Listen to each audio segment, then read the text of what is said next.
Welcome to all. നമ്മൾ capital മാർക്കറ്റിനെ കുറിച്ചാണ് ഈ വീഡിയോയിൽ കാര്യമായിട്ട് ഡിസ്കസ് ചെയ്യുന്നത്. അതിൻ്റെ പാർട്ട് 1 ആണ്. അതിൽ ഫിനാൻഷ്യൽ അസറ്റിനെ കുറിച്ചാണ് നമ്മൾ കൂടുതലായിട്ട് ഡിസ്കസ് ചെയ്യുന്നത്. നമ്മൾ 4 മൊഡ്യൂളുകളായിട്ട് തിരിച്ചിട്ടാണ് ക്യാപിറ്റൽ മാർക്കറ്റിനെ അനലൈസ് ചെയ്യുന്നത്. അതിൽ ആ 4 മൊഡ്യൂളുകൾ ഏതൊക്കെയൊന്ന് പരിചയപ്പെടാം.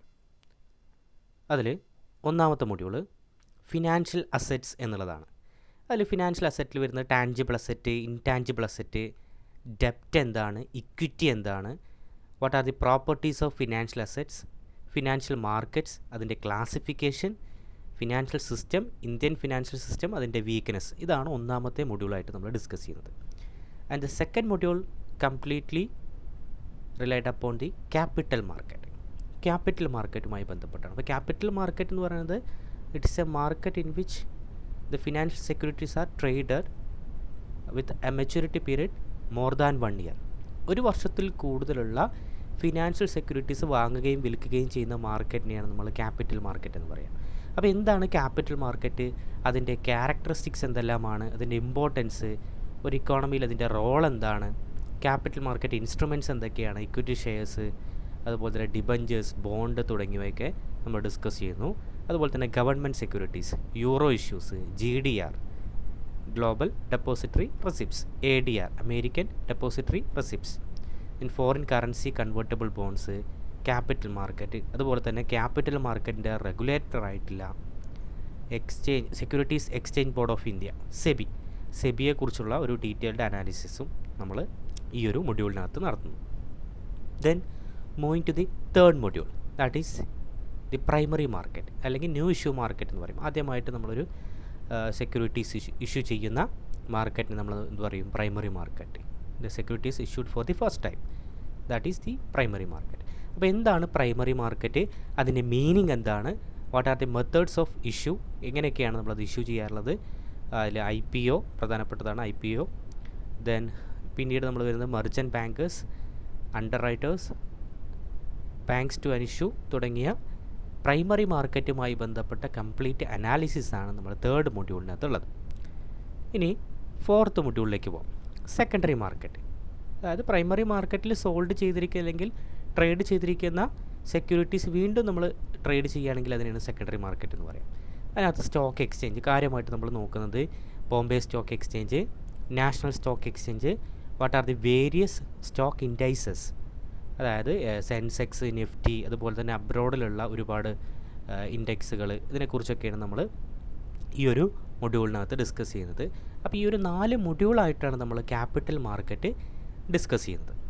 ഓക്കെ, അതിൽ നമ്മൾ ഒന്നാമത്തെ മൊഡ്യൂളായിട്ടുള്ള ഫിനാൻഷ്യൽ അസറ്റാണ് നമ്മൾ കാര്യമായിട്ട് നോക്കുന്നത്. അതിന് മുമ്പ് നമുക്ക് എന്ത് ചെയ്യാം, ഫിനാൻഷ്യൽ സിസ്റ്റത്തെക്കുറിച്ച് പഠിക്കാം. അതായത് ഒരു sound financial system, A sound financial system is essential for the development of A country. ഒരു രാജ്യത്തിൻ്റെ വികസനത്തിന് വളരെ അത്യാവശ്യമായിട്ടുള്ളത് എന്താണ്, ഫിനാൻസാണ്. ലൈഫ് ബ്ലഡാണ് നമ്മൾ പറയാറുണ്ട്. ഡെവലപ്മെൻറ്റിൻ്റെയോ അല്ലെങ്കിൽ ഏതൊരു ബിസിനസ്സിൻ്റെയും ലൈഫ് ബ്ലഡാണ് ഫിനാൻസ് എന്ന് നമ്മൾ പറയാറുണ്ട്. അതുപോലെ തന്നെ ഒരു പ്രുഡൻറ്റ് ഫിനാൻഷ്യൽ സിസ്റ്റവും അതുപോലെ തന്നെ ഒരു vibrant capital market can stimulate savings and investment in the economy.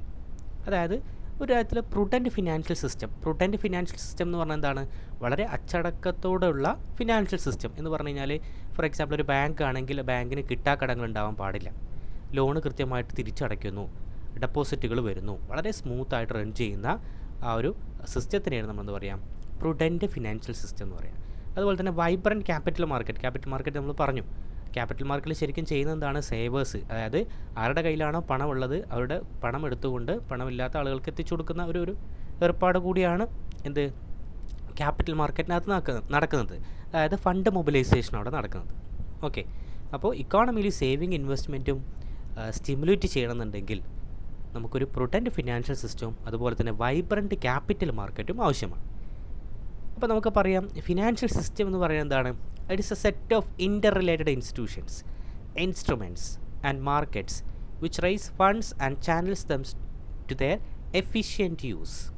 അപ്പോൾ ഫിനാൻഷ്യൽ സിസ്റ്റം എന്ന് പറയുന്നത് എന്താണ്, ഒരുപാട് കണക്റ്റഡ് ആയിട്ടുള്ള ഒരുപാട് ഇൻസ്റ്റിറ്റ്യൂഷൻസ് ഉണ്ട്, ഇൻസ്ട്രുമെൻറ്റ്സ് ഉണ്ട്, മാർക്കറ്റുകളുണ്ട് അല്ലേ. ഇപ്പോൾ നമ്മൾ പറഞ്ഞ പോലെ സ്റ്റോക്ക് മാർക്കറ്റ്, ക്യാപിറ്റൽ മാർക്കറ്റൊക്കെ ഉണ്ട്. ഇൻസ്റ്റിറ്റ്യൂഷൻസ് ഉണ്ട്. ഇൻസ്റ്റിറ്റ്യൂഷൻസ് പറയുമ്പോൾ ബാങ്കുകൾ പോലുള്ള ഇൻസ്റ്റിറ്റ്യൂഷൻസ് ഉണ്ട്. ഇൻസ്ട്രുമെൻറ്റ്സ് നമ്മൾ നേരത്തെ പറഞ്ഞ പോലെ ബോണ്ട്, ഡിബഞ്ചർ, ഷെയർസ്, ഇങ്ങനെയുള്ള കാര്യങ്ങളൊക്കെ ഇതിനകത്ത് ഉൾപ്പെടുന്നുണ്ട്.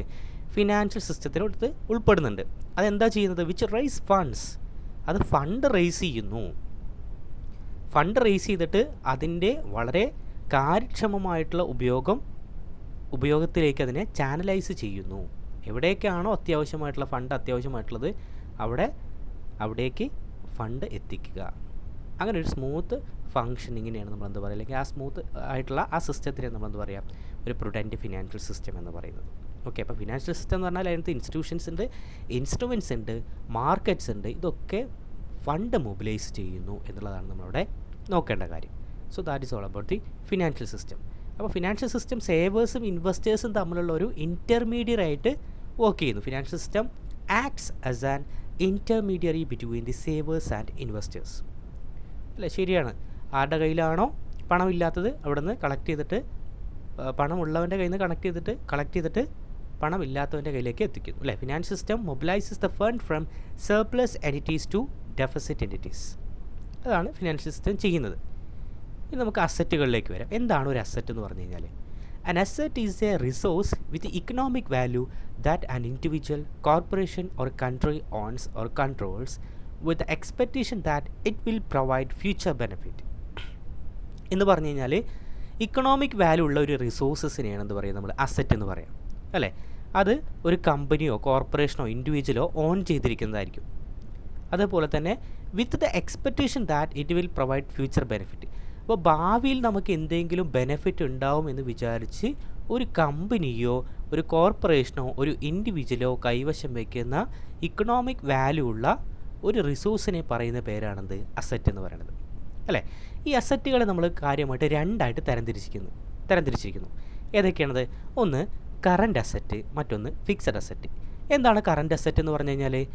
Asset that is consumed within an year എന്ന് പറഞ്ഞാൽ ഒരു വർഷത്തിൽ ഉപയോഗിക്കുന്ന അസറ്റുകൾ. ഒന്നുകൂടി ക്ലാരിഫൈ ചെയ്ത് കഴിഞ്ഞാൽ, ഒരു വർഷത്തിൽ കമ്പനിക്ക് എന്തെങ്കിലും നഷ്ടങ്ങളോ കടങ്ങളോ കാര്യങ്ങളോ വരുന്ന സമയത്ത് കമ്പനിക്ക് പെട്ടെന്ന് എന്ത് ചെയ്യേണ്ടി വരും? ആ ഒരു കടങ്ങളോ കാര്യങ്ങളോ വീട്ടണമെന്നുണ്ടെങ്കിൽ ഉപയോഗിക്കാൻ കഴിയുന്ന, ഒരു വർഷത്തിൽ ഉപയോഗിക്കാൻ കഴിയുന്ന അസറ്റുകളെ നമ്മൾ എന്താ പറയുക? കറൻറ്റ് അസറ്റ് എന്ന് പറയാം. ഫോർ എക്സാമ്പിൾ, പെട്ടെന്ന് കടം കാര്യങ്ങളൊക്കെ വന്നു, പെട്ടെന്ന് അടച്ചു തീർക്കേണ്ടതാണ്. അപ്പോൾ എന്ത് ചെയ്യുന്നു? അവരുടെ കയ്യിലുള്ള ഒരു അസറ്റാണ് ക്യാഷ്. ആ ക്യാഷ് ഉപയോഗിച്ചുകൊണ്ട് അത് എന്ത് ചെയ്യാം? ആ കടം ഇല്ലാതാക്കാം. അല്ലെങ്കിൽ ഇൻവെൻട്രി എന്ന് പറയുന്നത് എന്താണ്? അൺസോൾഡ് സ്റ്റോക്കാണ്. ഒരു വർഷം വിറ്റഴിയാതെ ബാക്കി വരുന്ന സ്റ്റോക്കിനെയാണ് നമ്മൾ എന്താ പറയുക? ഇൻവെൻട്രി എന്ന് പറയുക. ആ ഇൻവെൻട്രീസ് മാനേജ് ചെയ്തുകൊണ്ട് അത് കുറഞ്ഞ വിലയ്ക്കൊക്കെ വിറ്റുകൊണ്ട് കുറച്ച് പണം കണ്ടെത്തിയിട്ട് എന്ത് ചെയ്യാം?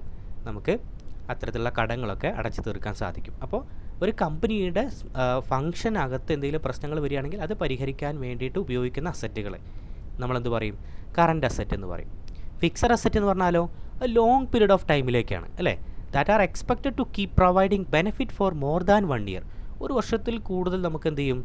ഇങ്ങോട്ടേക്ക് ബെനിഫിറ്റ് കിട്ടിക്കൊണ്ടിരിക്കുന്ന അസറ്റുകളെ ഫിക്സഡ് അസറ്റ് എന്ന് പറയാം. For example, buildings, equipments, real estate തുടങ്ങിയ കാര്യങ്ങളൊക്കെ ഇതിനകത്ത് വരുന്നത് ഫിക്സഡ് അസറ്റിനകത്താണ്. കാരണം എന്താണ്? അത് നമുക്ക് പെട്ടെന്ന് എന്ത് ചെയ്യാൻ പറ്റില്ല? വിൽക്കാൻ പറ്റില്ല. അല്ലേ, അല്ലെങ്കിൽ പെട്ടെന്ന് നമുക്ക് എന്തെങ്കിലും പ്രശ്നങ്ങൾ വന്നു കഴിഞ്ഞാൽ അത് ഇല്ലാതാക്കാൻ പറ്റില്ല, അടച്ചു പൂട്ടാൻ പറ്റില്ല. കാരണം ബിൽഡിങ്സും എക്യുപ്മെൻറ്റ്സും ഒക്കെ കൊടുത്തു കഴിഞ്ഞാൽ എന്താ സംഭവിക്കുക? ആ കമ്പനി പൂട്ടിപ്പോവും. അപ്പോൾ അതിൻ്റേതായിട്ടുള്ള ഒരുപാട് കാര്യങ്ങളുണ്ട്. അതുകൊണ്ട് കറൻറ്റ് അസറ്റും ഫിക്സഡ് അസറ്റും രണ്ടാണ്. ഒന്ന്, ഒരു വർഷത്തിൽ എന്തെങ്കിലും കമ്പനിക്ക് ആ കമ്പനിയുടെ അല്ലെങ്കിൽ ബിസിനസ്സിൻ്റെ റണ്ണിങ്ങിനകത്ത് എന്തെങ്കിലും പ്രശ്നങ്ങൾ വരികയാണെങ്കിൽ അത് പരിഹരിക്കാൻ വേണ്ടിയിട്ട് ആ വർഷത്തിൽ ഉപയോഗിക്കുന്ന അസറ്റുകളെ നമ്മൾ കറൻറ്റ് അസറ്റ് എന്ന് പറയും. ഫിക്സഡ് അസറ്റ് എന്ന് പറഞ്ഞു കഴിഞ്ഞാൽ ഒരു വർഷത്തിൽ കൂടുതൽ കമ്പനിക്ക് ബെനിഫിറ്റ് കൊടുക്കുന്ന അസറ്റുകളെയാണ് നമ്മൾ ഫിക്സഡ് അസറ്റ് എന്ന് പറയുക. ഫോർ എക്സാമ്പിൾ, ബിൽഡിങ്സ്, എക്യുപ്മെൻറ്റ്സ് തുടങ്ങിയ കാര്യങ്ങളൊക്കെ ഈ ഒരു ഫിക്സഡ് അസറ്റിനകത്ത് വരുന്നു. ഇനി വീണ്ടും ഒരു classification, active asset, contingent asset. Active asset എന്ന് പറഞ്ഞാൽ എന്താണ്? It is used by a business and its daily or routine operations. Active assets can be tangible or intangible. These assets are placed on the balance sheet. അതായത് ഒരു കമ്പനിയുടെ വർക്കിങ്ങിൽ ആ company ഉപയോഗിക്കുന്ന അസറ്റുകളൊക്കെ കൂട്ടിച്ചേർത്ത് പറയുന്ന പേരാണിത് ആക്റ്റീവ് അസറ്റ് എന്ന് പറഞ്ഞാൽ. ബിൽഡിങ്സ് അല്ലേ, എക്സാമ്പിളാണ് ബിൽഡിങ്സ്, കോപ്പിറൈറ്റ്, പേറ്റൻറ്റ്, എക്യുപ്മെൻറ്റ്സ്. ഇതൊക്കെ എന്താണ്? ഒരു ബിസിനസ്സിൻ്റെ റണ്ണിങ്ങിന് അല്ലെങ്കിൽ ആ ഒരു വർക്കിങ്ങിൽ ആ ഒരു ബിസിനസ് ഉപയോഗിക്കുന്ന അസറ്റുകളൊക്കെ നമ്മൾ കൂട്ടിച്ചേർത്ത് പറയുന്ന പേരാണ് ആക്റ്റീവ് അസറ്റ് എന്ന് പറയുന്നത്. ആ ആക്റ്റീവ് അസറ്റ് എന്താവാം? ടാഞ്ചിബിൾ ആവാം, ഇൻടാഞ്ചിബിൾ ആവാം. നമ്മൾ ഡീറ്റെയിൽ ആയിട്ട് ഡിസ്കസ് ചെയ്യുന്നുണ്ട് എന്താണ് ടാഞ്ചിബിൾ, എന്താണ് ഇൻടാഞ്ചിബിൾ എന്ന്. അപ്പോൾ ഈ ടാഞ്ചിബിൾ അസറ്റ് എന്ന് പറഞ്ഞാൽ എന്താണ്? ഫിസിക്കൽ ഫോമിലുള്ള അസറ്റുകളെ നമ്മൾ എന്ത് പറയും? ടാഞ്ചിബിൾ അസറ്റ് എന്ന് പറയും. എക്സാമ്പിളാണ് ബിൽഡിങ്സ്, എക്യുപ്മെൻറ്റ്സ് ഒക്കെ.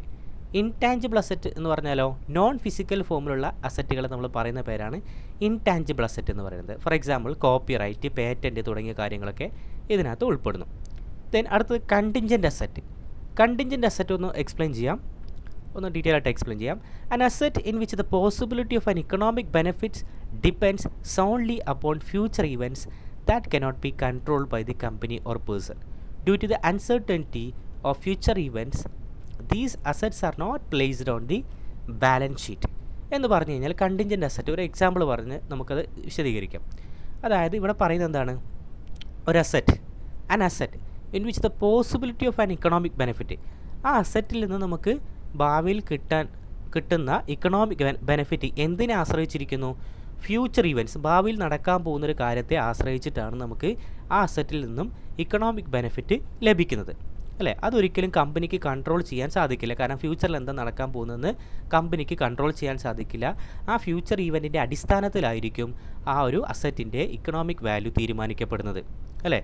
അപ്പോൾ കമ്പനിക്ക് ഉറപ്പില്ലാത്ത അല്ലെങ്കിൽ കമ്പനിക്ക് പ്രഡിക്റ്റ് ചെയ്യാൻ പറ്റാത്തൊരു ഇവൻ്റ് ആയതുകൊണ്ട് കമ്പനി എന്ത് ചെയ്യില്ല? അത്തരം അസറ്റുകളെ അതിൻ്റെ ബാലൻസ് ഷീറ്റിനകത്ത് ഉൾപ്പെടുത്തില്ല. ഫോർ എക്സാമ്പിൾ നോക്കുക, ഒരു കമ്പനിയുടെ പേറ്റൻറ്റ് അല്ലെങ്കിൽ കോപ്പിറൈറ്റ് അത് മറ്റൊരു കമ്പനി ഇൻഫ്രിഞ്ച് ചെയ്തു എന്ന് പറഞ്ഞു കഴിഞ്ഞാൽ ഇവരുടെ പേറ്റൻറ്റ് ഉപയോഗിച്ചുകൊണ്ട് അല്ലെങ്കിൽ ഇവരുടെ ടെക്നിക്ക് അല്ലെങ്കിൽ ഇവർ കണ്ടെത്തിയ ഇന്നോവേഷൻ എന്ത് ചെയ്തു? മറ്റൊരു കമ്പനി കോപ്പി അടിച്ച് അതേപോലെ പ്രൊഡക്ഷനും കാര്യങ്ങൾ നടത്തുകയാണെന്ന് വിചാരിച്ചു. അപ്പോൾ എന്ത് ചെയ്യും? ഈ കമ്പനി കോടതിയെ സമീപിക്കും, കേസ് കൊടുക്കും. മാത്രമല്ല ഞങ്ങളുടെ പേറ്റൻറ്റ് അല്ലെങ്കിൽ നമ്മുടെ കോപ്പിറൈറ്റ് ഇൻഫ്രിഞ്ച് ചെയ്തതിന് ഞങ്ങൾക്ക് കോമ്പൻസേഷൻ വേണമെന്ന് പറയും. ആ കോമ്പൻസേഷനെ നമ്മൾ എന്തിൽ ഉൾപ്പെടുത്തുക? കണ്ടിൻജൻറ്റ് അസറ്റിൽ ഉൾപ്പെടുത്തുക. കാരണം ആ കോമ്പൻസേഷൻ ഫ്യൂച്ചറിലാണ് തീരുമാനിക്കുക. കോടതിയിൽ കേസ് പോയി വാദിച്ച് അവസാനമാണ് നമുക്ക് എന്ത് ചെയ്യുക? തീർപ്പ് കൽപ്പിച്ചിട്ട് എത്ര എമൗണ്ട് ആണെന്നുള്ളത് തീരുമാനിക്കപ്പെടുകയുള്ളൂ. അപ്പോൾ അങ്ങനെയുള്ള കാര്യങ്ങളെ നമ്മൾ എന്താ പറയുക? കണ്ടിൻജൻറ്റ് അസറ്റ് എന്ന് പറയും, അല്ലേ? ആ ഒരു ഫ്യൂച്ചർ ഈവൻറ്റ്സ് ആണ്, കമ്പനിക്ക് കൺട്രോൾ ചെയ്യാൻ പറ്റില്ല. അത് അവസാനം ഒരു സമന്വയ ചർച്ചയിലാണ് എത്രയാണ് കോമ്പൻസേഷൻ എന്നുള്ള കാര്യങ്ങളൊക്കെ തീരുമാനിക്കപ്പെടുന്നത്. അപ്പോൾ അങ്ങനെയാണ് കണ്ടിൻജൻറ്റ് അസറ്റിനെ നമ്മൾ ക്ലാസിഫൈ ചെയ്യുന്നത്. ഓക്കെ, ദെൻ അടുത്തത് ഫിനാൻഷ്യൽ അസറ്റ്സ്. ഇനി നമ്മൾ ഫിനാൻഷ്യൽ അസറ്റിലേക്ക് വരുന്നു. അപ്പോൾ നമ്മൾ ഫിനാൻഷ്യൽ അസറ്റിലേക്ക് വന്നത് എങ്ങനെയാണ്? ഫിനാൻഷ്യൽ സിസ്റ്റത്തെക്കുറിച്ച് പറഞ്ഞു, അതിനുശേഷം എന്താണ് അസറ്റ് പറഞ്ഞു, ഇനി ഫിനാൻഷ്യൽ അസറ്റ്. അപ്പോൾ ഫിനാൻഷ്യൽ അസറ്റുകൾ എന്ന് പറഞ്ഞാൽ എന്താണ്? It is a tangible assets whose value is derived from a contractual claim such as bank deposits, bank debentures and stocks. അതായത് ഫിനാൻഷ്യൽ അസറ്റ് എന്ന് പറഞ്ഞാൽ ഫിസിക്കൽ ഫോമിലുള്ള അസറ്റുകളാണ്, അല്ലേ? Tangible അസറ്റാണ്.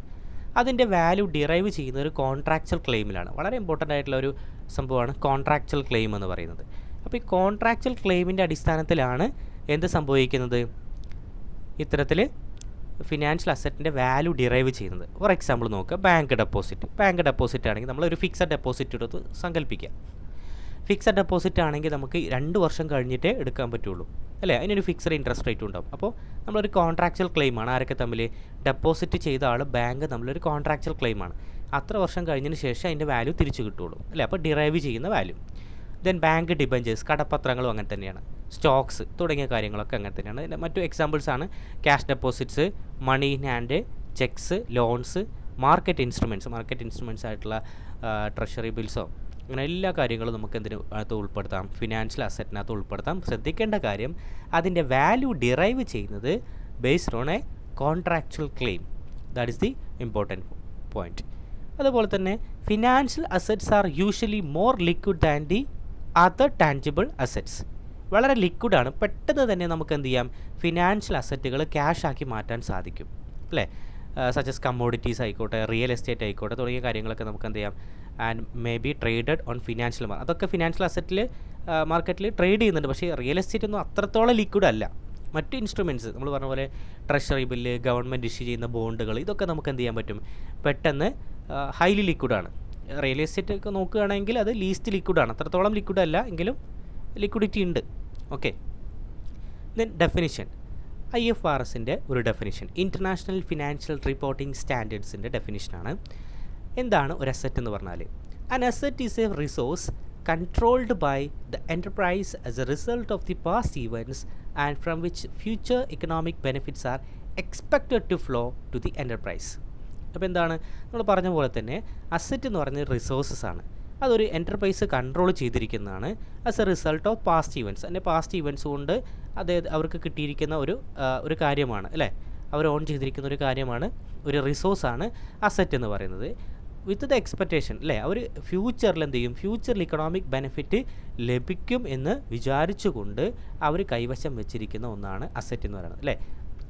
Benefits are expected to flow to the enterprise. ആ എൻ്റർപ്രൈസിന് ആ ഒരു റിസോഴ്സസ് കൈവശം വയ്ക്കുന്നത് കൊണ്ട് ഭാവിയിൽ ഒരുപാട് ബെനിഫിറ്റ്, ഇക്കണോമിക് ബെനിഫിറ്റ് ഉണ്ടാവും എന്നുള്ളതാണ് ഇൻ്റർനാഷണൽ ഫിനാൻഷ്യൽ റിപ്പോർട്ടിംഗ് സ്റ്റാൻഡേർഡ്സിൻ്റെ ഡെഫിനിഷൻ എന്ന് പറയുന്നത്. Then financial assets. അപ്പോൾ നമുക്കൊന്ന് ഒരു സമ്മപ്പ് ചെയ്യാം, ഒന്ന് സം ടോട്ടൽ ചെയ്ത് പറയാം എന്താണ് financial asset. Something one can own, ഒരാൾക്ക് ഓൺ ചെയ്യാൻ കഴിയുന്നതായിരിക്കണം അല്ലേ, അയാൾക്ക് കൈവശം വയ്ക്കാൻ സാധിക്കുന്ന ഒന്നായിരിക്കണം financial asset. 2, something which has monetary value, അതിനെന്തുണ്ടായിരിക്കും, ഒരു മോണിറ്ററി വാല്യൂ ഉണ്ടായിരിക്കും, ഒരു ഇക്കണോമിക് വാല്യൂ ഉണ്ടായിരിക്കും. 3, that monetary values derived from a contractual claim, അത്തരത്തിലുള്ള ആ വാല്യൂ ഡിറൈവ് ചെയ്തിരിക്കുന്നത് ഒരു കോൺട്രാക്ച്വൽ ക്ലെയിമിലൂടെയായിരിക്കും. ഓക്കെ, ഇപ്പോൾ ബോണ്ട് ആണെങ്കിലും ബോണ്ട് ഒരു എഗ്രിമെൻ്റ് ആണ് അല്ലേ, അത് നമ്മൾ ഇത്രയാണ് അതിൻ്റെ ഇൻട്രസ്റ്റ് റേറ്റ്, ഫേസ് വാല്യൂ എന്നൊക്കെ പറഞ്ഞിട്ട് കൊടുക്കും. അപ്പോൾ ഒരു 1000 രൂപയുടെ ബോണ്ടാണെങ്കിൽ ചിലപ്പോൾ 900 രൂപയ്ക്ക് കൊടുക്കും. പിന്നീട് അതിൻ്റെ പീരീഡ് കഴിയുന്ന സമയത്ത്, അതിൻ്റെ മെച്യൂരിറ്റി പീരീഡ് ആവുന്ന സമയത്ത്, ഇങ്ങനെ നമ്മൾ പറയാം മെച്യൂരിറ്റി പീരീഡ് എന്നാണ് പറയാം, ആ മെച്യൂരിറ്റി പീരീഡ് ആവുന്ന സമയത്ത് തിരിച്ചു കൊടുത്തു കഴിഞ്ഞാൽ 1000 രൂപ കൊടുക്കാൻ ഗവൺമെൻറ് ബാധ്യസ്ഥരാണ്. ഓക്കെ, അപ്പോൾ അങ്ങനെയാണ് ആ ഒരു കോൺട്രാക്ച്വൽ ക്ലെയിമിൻ്റെ അടിസ്ഥാനത്തിലാണ് എന്ത് ചെയ്യുന്നത്, ആ ഒരു ബോണ്ടിൻ്റെ വാല്യൂ തീരുമാനിക്കുന്നത്. ഓക്കെ ആണല്ലോ. For example, bond issued by the government or banks, debentures, home mortgage are the examples of financial assets. Then നമുക്കിനി ഒരു പ്രധാനപ്പെട്ട ക്ലാസിഫിക്കേഷനിലേക്ക് പോവാം. ഫിനാൻഷ്യൽ അസറ്റിൻ്റെ പ്രധാനപ്പെട്ട classification tangible and intangible assets. എന്താണ് ടാൻജിബിൾ അസറ്റ്സ് എന്ന് പറഞ്ഞു കഴിഞ്ഞാൽ നമ്മൾ നേരത്തെ സൂചിപ്പിച്ചതാണ് അല്ലേ. Tangible assets R physical assets such as land, vehicles, equipments, machinery, stock, bonds and cash are the examples of tangible assets. That is, the tangible assets have physical form. Tangible assets are physical form, therefore the tangible assets are under the risk of damage. അത് പെട്ടെന്ന് എന്ത് ചെയ്യാൻ പറ്റും, അത് കേട് വരാനുള്ള ചാൻസുകളുണ്ട് അല്ലേ. Vehicles എന്തെങ്കിലും കംപ്ലൈൻറ്റ് സംഭവിക്കാം, എക്യുപ്മെൻറ്റ്സ്, മെഷീനറി, ഇതിനൊക്കെ ഡാമേജ് വരാനുള്ള പോസിബിലിറ്റീസ് ഉണ്ട്. There are 2 types of tangible assets. Tangible asset നമ്മൾ രണ്ടായിട്ട് തരംതിരിച്ചിട്ടുണ്ട്. Current, fixed. നമ്മൾ നേരത്തെ സൂചിപ്പിച്ചാണ് എന്താണ് കറണ്ട് അസറ്റ് എന്നും എന്താണ് ഫിക്സഡ് അസറ്റ് എന്നും. കറണ്ട് അസറ്റ് എന്ന് പറഞ്ഞാൽ ഒരു ബിസിനസ്സിൻ്റെ റണ്ണിങ്ങിൽ ആ ബിസിനസ് എന്തെങ്കിലും പ്രശ്നങ്ങൾ വന്നു കഴിഞ്ഞാൽ പരിഹരിക്കാൻ വേണ്ടിയിട്ട് ഉപയോഗിക്കുന്ന, ഒരു വർഷത്തിനകത്ത് ഉപയോഗിക്കുന്ന അസറ്റുകൾ നമ്മളെന്ത് പറയും, കറണ്ട് അസറ്റ്. ക്യാഷ് ഒക്കെ നമ്മൾ പറഞ്ഞാണ്, ഇൻവെൻറ്ററിയും പറഞ്ഞതാണ്. ഫിക്സഡ് അസറ്റ് എന്ന് പറഞ്ഞാൽ ഒരു വർഷത്തിൽ കൂടുതൽ ആ ഒരു ബിസിനസ്സിന് economic benefit, future cash flow expect ചെയ്യുന്ന അസറ്റുകളെ നമ്മളെന്ത് പറയും, ഫിക്സഡ് അസറ്റ് എന്ന് പറയും. ബിൽഡിങ്സ്, എക്യുപ്മെൻറ്റ്സ് ഒക്കെ അതിനകത്ത് എക്സാമ്പിൾസ് ആണ്. Then intangible asset. എന്താണ് ഇൻടാൻജിബിൾ അസറ്റ്സ് എന്ന് പറഞ്ഞാൽ? Intangible assets are non physical form. അതിന് നോൺ ഫിസിക്കൽ ഫോം ആയിരിക്കും അല്ലേ. ടാൻജിബിളിന് ഫിസിക്കൽ ഫോം ആണെങ്കിൽ ഇൻടാൻജിബിൾ അസറ്റ്സിന് നോൺ ഫിസിക്കൽ ഫോമാണ്. Examples copyright, patent, trade mark, goodwill are the examples of intangible assets. So depending on the type of business, intangible assets may include internet domain names, performance events, licensing agreements, service contracts, computer software, blueprints, etc. അല്ലേ. അപ്പോൾ ഈ ഒരു intangible അസറ്റ്സിൻ്റെ അല്ലെങ്കിൽ ബിസിനസ്സിൻ്റെ type അനുസരിച്ച് intangible അസറ്റ്സിനകത്ത് ഒരുപാട് കാര്യങ്ങൾ ഉൾപ്പെടുന്നുണ്ട്. അതിനകത്ത് ഇൻ്റർനെറ്റ് ഡൊമൈൻ നെയിംസ് ഉണ്ടാവും, പെർഫോമൻസ് ഇവൻറ്റ്സ്, ചില ഇവൻറ്റുകൾ അവരുടേത് മാത്രമായിരിക്കും, ലൈസൻസ് എഗ്രിമെൻറ്റ്സ് ഉണ്ടായിരിക്കും, സർവീസ് കോൺട്രാക്റ്റുകൾ, കമ്പ്യൂട്ടർ സോഫ്റ്റ്വെയറുകൾ, ബ്ലൂ പ്രിൻറ്റ്സുകൾ അല്ലെ, ഒരു പ്ലാൻ, ഈ കാര്യങ്ങളൊക്കെ ഇതിനകത്ത് വരാം, ഇൻടാൻജിബിൾ അസറ്റ്സിൻ്റെ കാറ്റഗറിക്കകത്ത് വരാം അല്ലെ. ഇൻ്റലക്ച്വൽ പ്രോപ്പർട്ടി റൈറ്റ് ആണ് ഇതിൻ്റെ പ്രധാനപ്പെട്ട സവിശേഷത എന്ന് പറയുന്നത്. It also include intellectual property rights. Then the derive their value from intellectual or legal rights. ചില ലീഗൽ റൈറ്റ്സ് വഴിയാണ് അവർ എന്ത് ചെയ്യുന്നത്, അതിൻ്റെ വാല്യൂ ഡിറൈവ് ചെയ്യുന്നത്. ഞാൻ പറഞ്ഞ പോലെ പാറ്റൻറ്റ്, കോപ്പി റൈറ്റ്, ഇതൊക്കെ എന്താണ്, ഈ ഒരു ലീഗൽ റൈറ്റ്സിലൂടെയാണ് അതിൻ്റെ വാല്യൂ ഡിറൈവ് ചെയ്യുന്നത് അല്ലേ. അപ്പോൾ ഈ ഇൻടാൻജിബിൾ അസറ്റ്സിനെ നമുക്ക് കാര്യമായിട്ട് 2 രീതിയിൽ ക്ലാസിഫൈ ചെയ്യാം.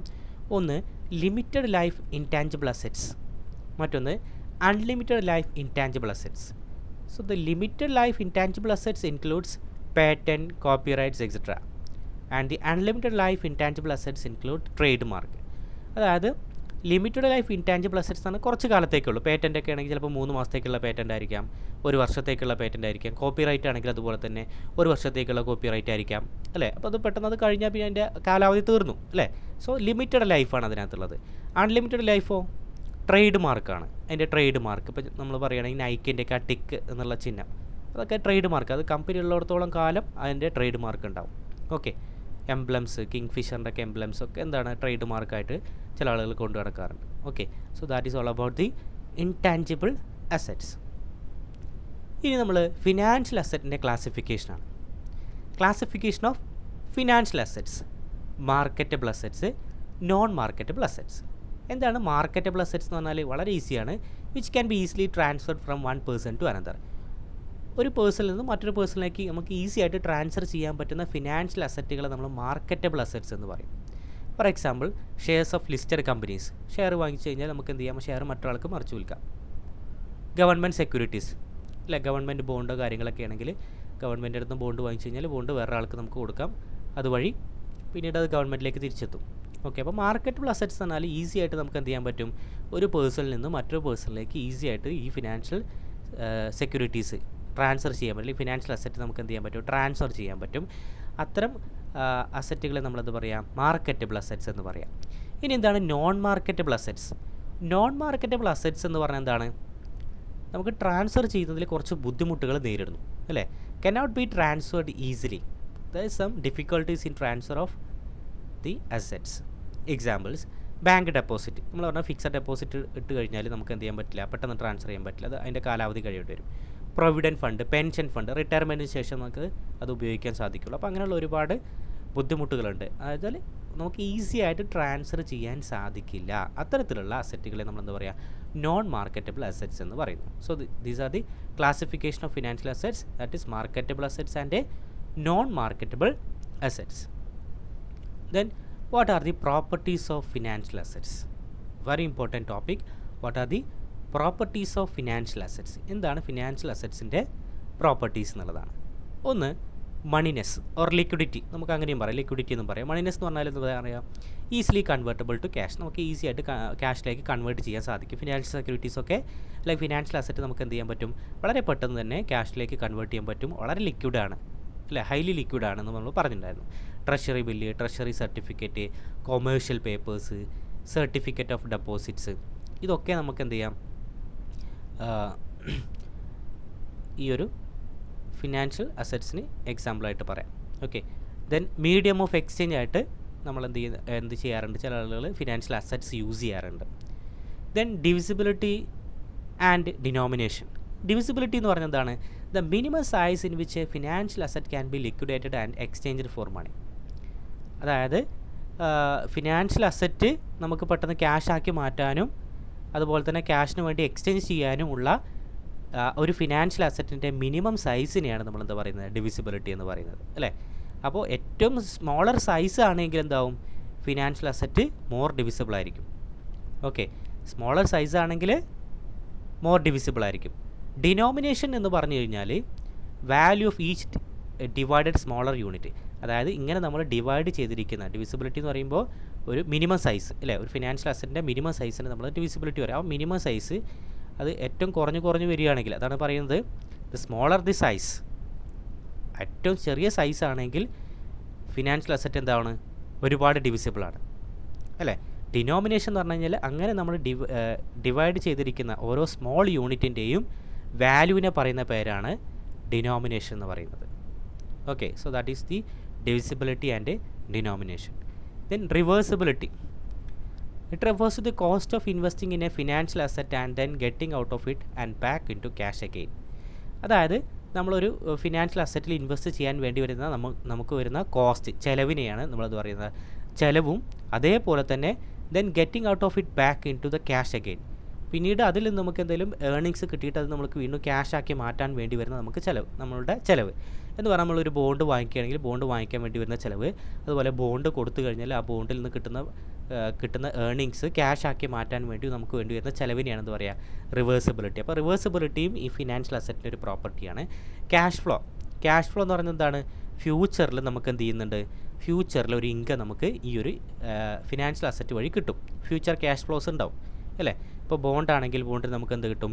ഇൻട്രസ്റ്റ് കിട്ടും. ഷെയർ ആണെങ്കിൽ നമുക്ക് കുറച്ച് കാലം കഴിഞ്ഞാൽ ഷെയറിൻ്റെ ഡിവിഡൻറ്റുകൾ കിട്ടും, ക്യാപിറ്റൽ ഗെയിൻ കിട്ടും അല്ലേ. അല്ലെങ്കിൽ ചിലപ്പോൾ നഷ്ടം സംഭവിക്കാം, ലോസ് ആയിരിക്കാം. അപ്പോൾ ഫിനാൻഷ്യൽ അസറ്റിൽ നിന്ന് നമുക്ക് ഭാവിയിൽ എന്ത് കിട്ടും? ഒരു ബെനിഫിറ്റ് കിട്ടും. അതിന് നമ്മൾ ക്യാഷ് ഫ്ലോ എന്ന് പറയുന്നത്. Then maturity. എല്ലാ ഫിനാൻഷ്യൽ അസറ്റിനും ഒരു മെച്യൂരിറ്റി പീരീഡ് ഉണ്ടാവും. നമ്മൾ പറഞ്ഞ പോലെ 30 ഡേയ്സ് ട്രഷറി ബില്ലാവാം, 91 ഡേയ്സ് ട്രഷറി ബില്ലാവാം അല്ലേ. അപ്പോൾ എന്താ പറയുക, ഒരു വർഷത്തിൽ താഴെയുള്ളതായിരിക്കാം, അല്ലെങ്കിൽ ഒരു വർഷമായിരിക്കാം, 2 വർഷമായിരിക്കാം. കൃത്യമായിട്ടുള്ളൊരു ഡെഫിനിറ്റ് മെച്യൂരിറ്റി പീരീഡ് എന്തിനുണ്ടാവും? ഒരു കാലാവധി എന്തിനുണ്ടാവും? നമ്മുടെ ഫിനാൻഷ്യൽ അസറ്റ്സിനുണ്ടാവും. കറൻസി. അടുത്ത കറൻസി എന്നാണ്.